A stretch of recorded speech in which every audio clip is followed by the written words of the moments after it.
What does citizenship mean to me?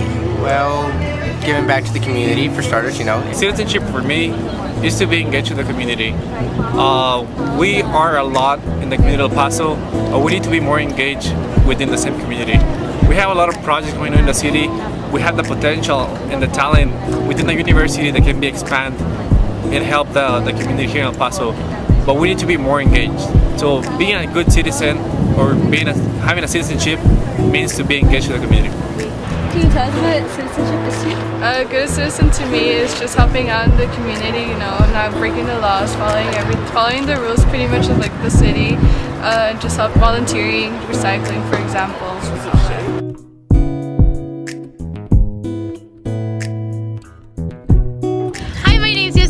And I work for the Office of Student Life. Today we have an event that's called Arbor Day. It's an event that's part of Earth Week on this particular week at UTEP. For today, what we have is a planting party for all students, whether you're undergrad, master's, faculty, or staff. You guys can come at Leach Grove, plant a tree.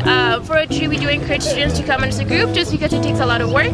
And we also have the Coca-Cola Eco Center, which consists of a lot of items that they actually construct out of recycled items. So it's a really cool activity just to let students know the importance that it is to plant trees, to be very eco-friendly. So basically what you do is we have little plants all along this rock bed. So if you want to get a shovel and then move the rocks aside, and then you put the plant in the little hole that you dig, and then just bring back the pot that it's in, so because we recycle.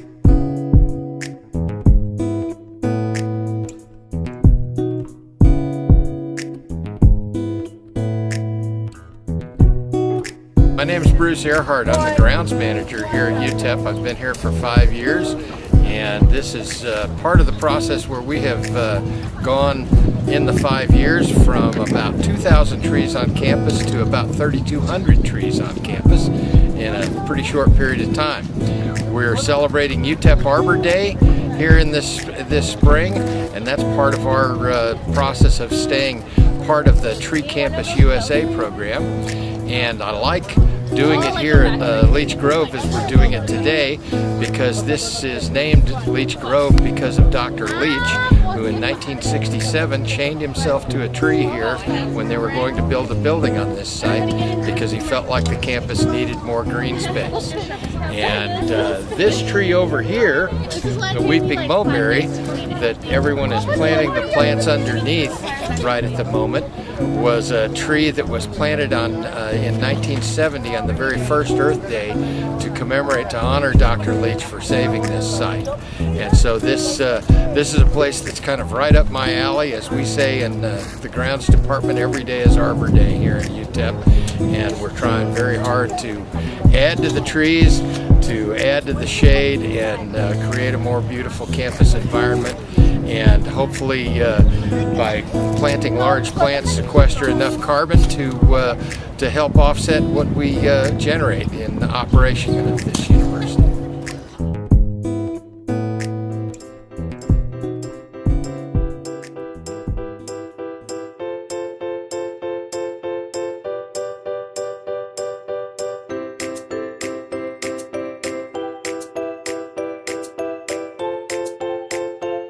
We just finished planting a tree for our Arbor Day celebration today.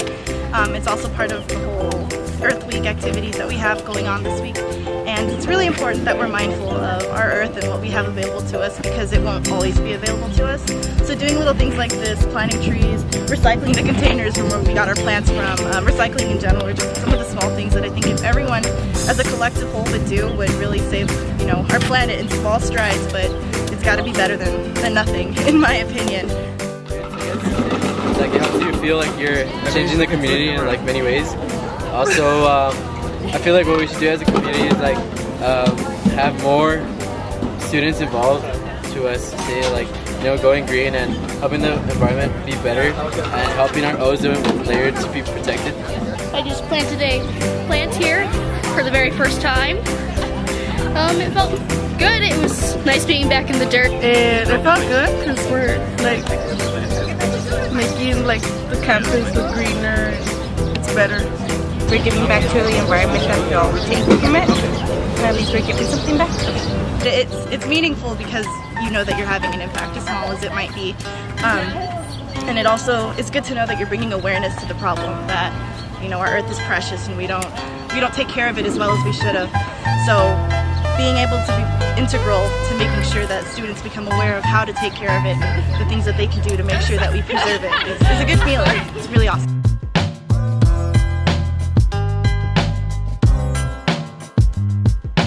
Something that we could do more often is have more of these types of events, because it helps out for the environment and it brings students together and to make our campus a more beautiful place. Are there any ways that you give back to your community?